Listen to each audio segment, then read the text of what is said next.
Well, we did get some sunshine in here, at least in the Bryan College Station area this afternoon. Here's that time lapse from your Syntex Roof Systems cameras.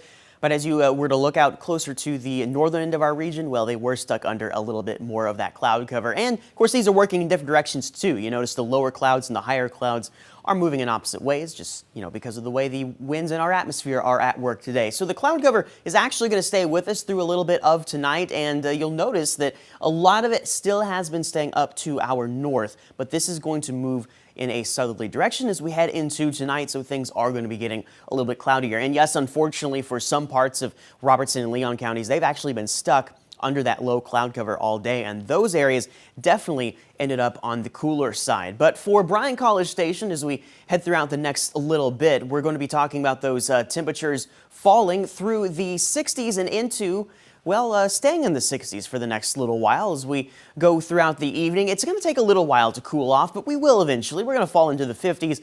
And then here's what tomorrow looks like. We've got 67 degrees there at 11 o'clock and hopefully getting some more sunshine out by the time we get into the afternoon with 70 degrees at 2 o'clock. And we should be working our way up into the low to maybe even mid 70s in some places, and then 63 degrees by 8. And we'll have a wind out of the northeast. By that time, winds will just be relatively light. So notice as we head deeper into tonight, those clouds do come in from the north, overspreading us, and those will likely still be here as we wake up tomorrow morning, but we'll see a little bit more sunshine as we go into Saturday afternoon. However, it does look quite cloudy once again on Sunday, and Sunday does actually bring a chance of a few showers in the area. And for us, it looks like those could get going in the afternoon and evening. Just some isolated activity, a few showers here and there. And of course, anything that does develop is going to be relatively light. So this is not a big rainmaker by any means. And then we also have on Monday a chance of some thunderstorms coming through. And if we do see those, I also think there'll be just a few around and not necessarily all that many. So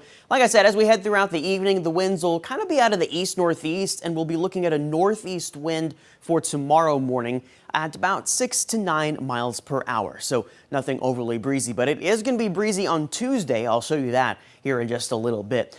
Winds, or not winds, but the temperatures tonight will be falling down to 57 for Bryan College Station, 55 for Madisonville, Rockdale 57, and Brenham at 59 degrees. High temperatures tomorrow looking to be in those low 70s, maybe some upper 60s, depending on where you are, and that's going to be about 71 degrees for many of us, and perhaps just a little bit warmer in spots. I think we'll probably officially arrive at 73 for Bryan College Station tomorrow, and then 71 on Sunday. With 77 on Monday, that's when we could have a few storms in the area, and then cooling off to 60 degrees for Tuesday and Wednesday, with a temperature of 64 on Thanksgiving with mostly sunny conditions.